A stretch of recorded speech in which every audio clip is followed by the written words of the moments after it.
Hello,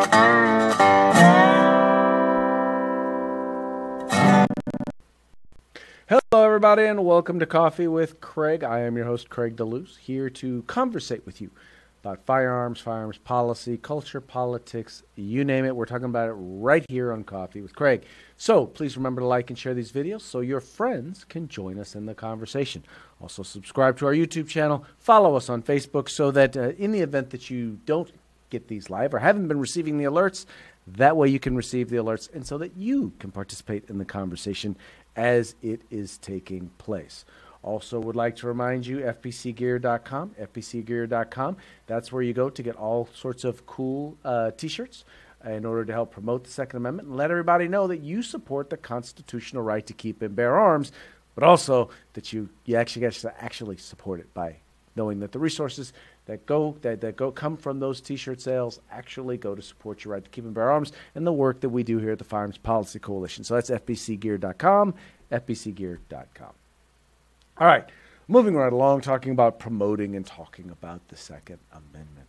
You know, I don't know if any of you have noticed lately, but there's really kind of been this, as Rush Limbaugh would like to call them, kind of a feminazi push towards in the anti-gun movement, whether it's Moms Demand Action, predominantly Moms Demand Action, but a big push to encourage women to be anti-gun, to be anti-Second Amendment, believing somehow that, well, because women are against it, it's got a greater moral authority.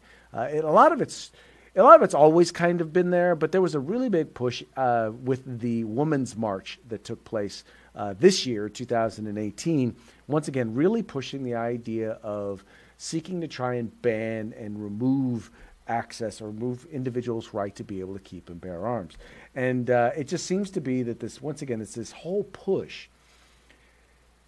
And recently there was an article on Bloomberg, and I know all I had to do was say Bloomberg, and you guys I think know exactly what I'm talking about when it comes to the Second Amendment. But there was an op-ed piece that was in Bloomberg that was talking about women and saying that women needed to be kind of the vanguard when it comes to the gun control movement. And one of the things that they noted, and one of the reasons they say this, is they say that, well, the number of women who have been killed have been killed by firearms actually is greater than even the number of people that are killed in mass shootings. What they note is they said in 2016 there were 39,000 gun deaths, and they noted that while 456 of them were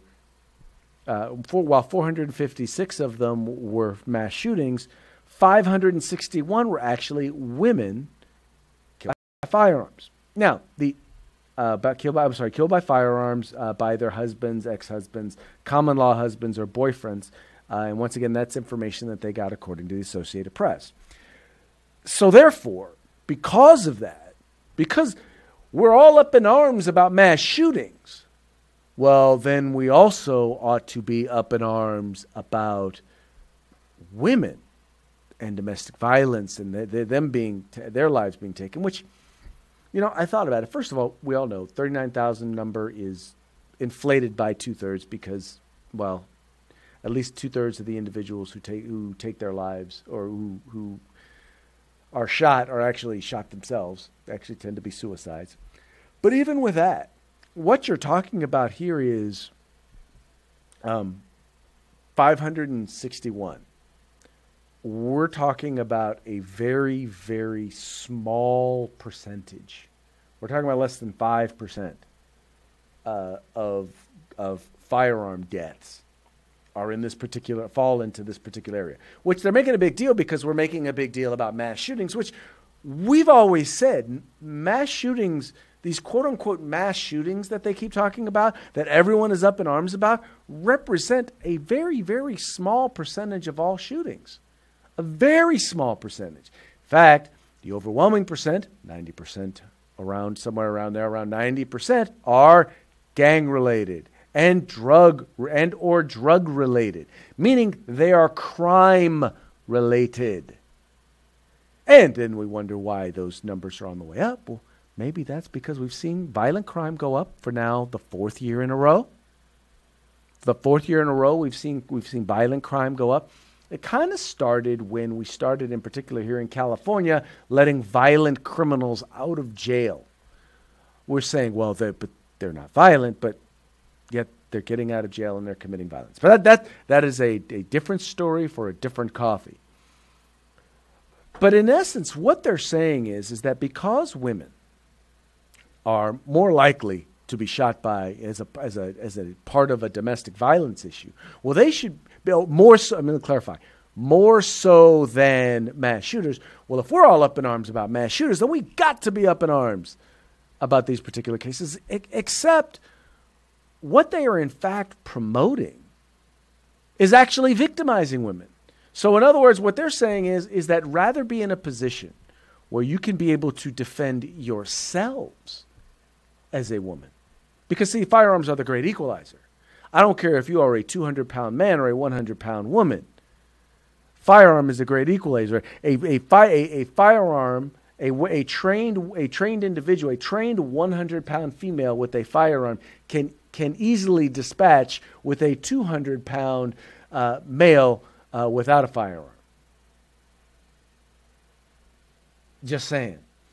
But what they're doing is they're actually wanting to put women in the positions of being victims. So rather than promoting this feminism and this individualism and this strong image of women, they're actually going the exact opposite. Now, I'll just tell you, I for one happen to believe in a stronger image of women. I happen to believe that I want my wife and my daughter to know and understand the importance of being strong, of being, obviously if you're in a relationship, in a married relationship, there's an interdependence that a husband and a wife have that makes that marriage stronger. But even with that, I want my wife to be independent. I want her to be strong enough to know that in a situation where whether I am there or whether I am not there, in a position to be able to defend and protect her, that she is in a position to be able to protect and defend herself, to know that she has a right to protect and defend herself. I want my daughter to know and understand that she doesn't have to be a punching bag for any man. That any man who thinks that he has the right to do whatever he wants, or just because he has the ability to do it, well, guess what? Not only do you not have the right, but because my daughter knows and understands firearms and is in a position where she can defend herself, you lack the ability to be able to do so. And so I am very happy to see women who are standing up and who are making their voice known. Young women who are, you guys have seen like the pictures that have, the women the young women who have been taking graduation photos, like this one right here, with a firearm, letting people know that, hey, you know what? I am a modern day woman. I am strong, and I have the ability and the right to defend myself. Now, if these photos of these young women are a little too dainty for you, well, maybe this video, maybe this will send you maybe feel a little bit different, or at least help you to see what it is that I'm talking about.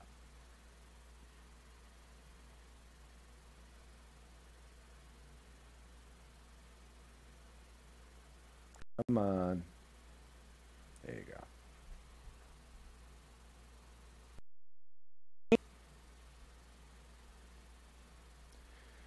Really?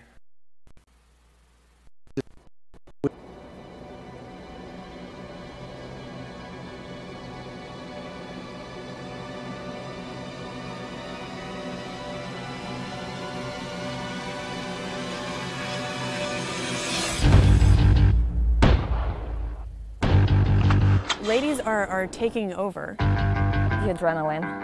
Adrenaline is the #1 driver. It's thrilling, something resembling perfection. It's just empowering to know that I'm in control of the firearm. We are coming in and we are taking over. You can hear your heartbeat in your ears. It's just the most amazing feeling ever. probably my most favorite thing. Adrenaline junkie, I guess. The feeling of shooting in general is that is definitely my happy place. That rush, you know what I mean? The rush it gives you. I went to the 2011 Pro-Am and I saw another junior girl shooting and I'm like, I think I can do that. What I love about shooting is the confidence it gives me, the skills that I'm able to build. Who doesn't want to run a gun? I have been working in the firearm industry for about 20 plus years. A couple of years ago, my husband asked me if I wanted to try competition. All it took was just one run, and I was hooked.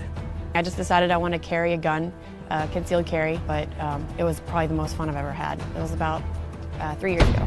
When I started, I thought of myself as a student, and now I think of myself as a competitor. The things I love about shooting, I never was really good at anything. And the moment I shot 3 guns, I was just like, wow, I was really good at that. My husband has been a police officer for 10 years. He prompted me to take my concealed carry course, and my training was based in defense. Man, give you that second look. What, she's going to shoot? She can shoot? 3 years ago, I got my firearms instructor's license. I only teach women, though.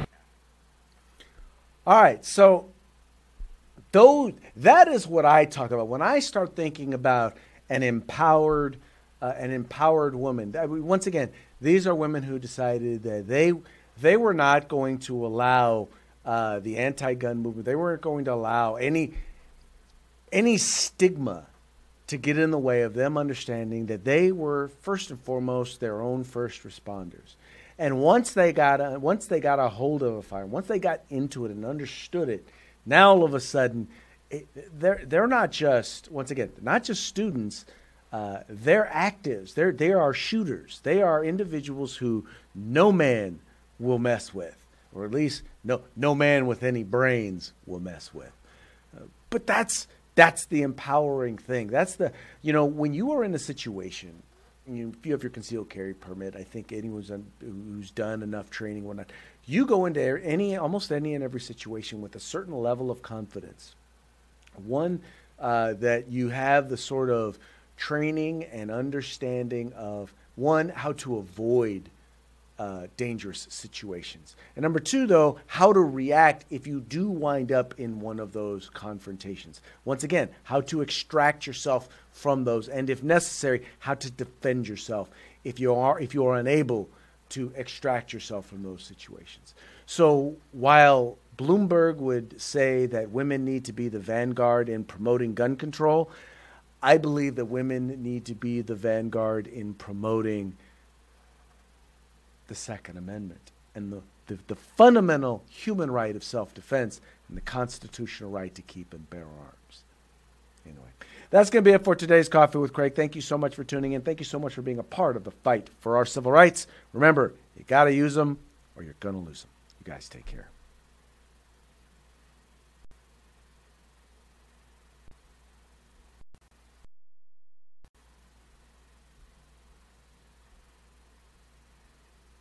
If you like our videos, follow, subscribe, like, and share.